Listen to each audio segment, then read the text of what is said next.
Assalamualaikum warahmatullahi wabarakatuh. Perkenalkan, nama saya Hilda Dwi Makfiro dari Prodi PGMI semester 3 akan menjelaskan mengenai hakikat, tugas, dan fungsi dari pendidikan Islam. Sebelum kita membahas hakikat, tugas, dan fungsi dari pendidikan Islam, kita harus tahu dulu pengertian dari pendidikan Islam. Menurut Ahmad Marimba, pengertian pendidikan Islam adalah bimbingan jasmani dan rohani berdasarkan hukum-hukum agama Islam, menuju terbentuknya kepribadian utama menurut ukuran-ukuran Islam. Kepribadian utama di sini itu maksudnya kepribadian seorang Muslim yang memiliki nilai-nilai Islam.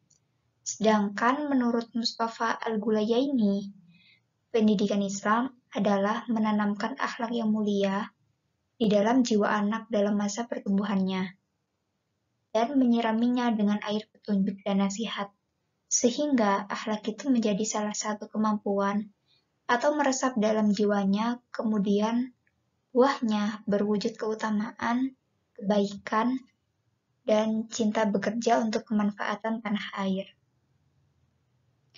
Dari dua pendapat tersebut, dapat disimpulkan bahwa pendidikan Islam adalah bimbingan yang dilakukan oleh orang dewasa Muslim kepada anak didik dalam masa pertumbuhan agar ia memiliki kepribadian Muslim.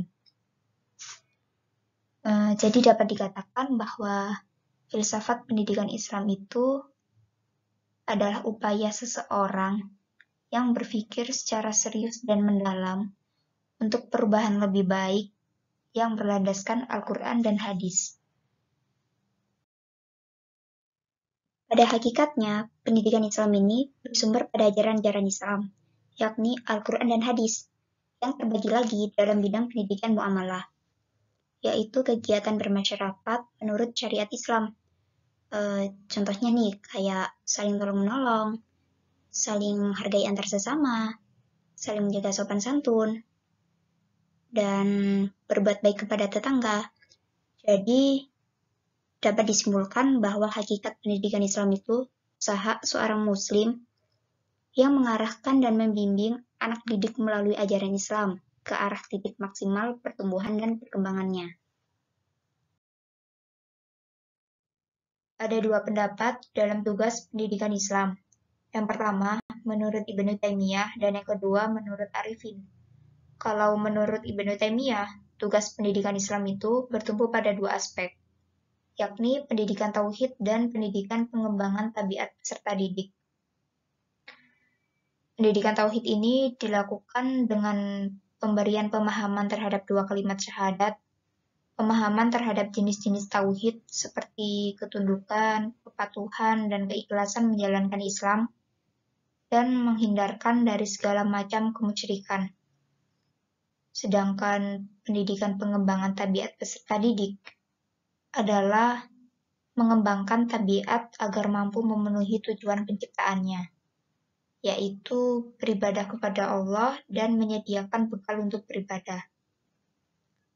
Kalau menurut Arifin, tugas pendidikan Islam itu mengoptimalkan kemampuan pada anak, yaitu membimbing dan mengarahkan pertumbuhan dan perkembangan manusia dari tahap ke tahap kehidupan anak didik sampai mencapai kemampuan titik yang optimal.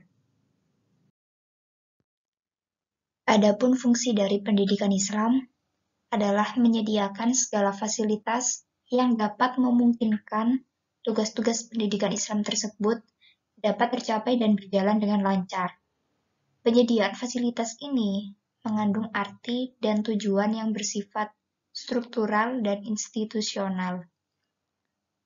Arti dari fasilitas yang bersifat struktural ialah menuntut adanya organisasi yang mengatur jalannya proses kependidikan. Sedangkan arti dari tujuan institusional mengandung implikasi bahwa proses kependidikan yang terjadi dalam struktur organisasi yang dilembagakan sehingga menjamin proses kependidikan dapat berjalan dengan lancar secara konsisten dan berkesinambungan pada tingkat yang optimal. Fungsi pendidikan Islam menurut Khursyid Ahmad sebagai berikut. Yang pertama, sebagai alat untuk memelihara, memperluas, dan menghubungkan tingkat-tingkat kebudayaan, nilai-nilai tradisi dan sosial, serta ide-ide masyarakat dan bangsa.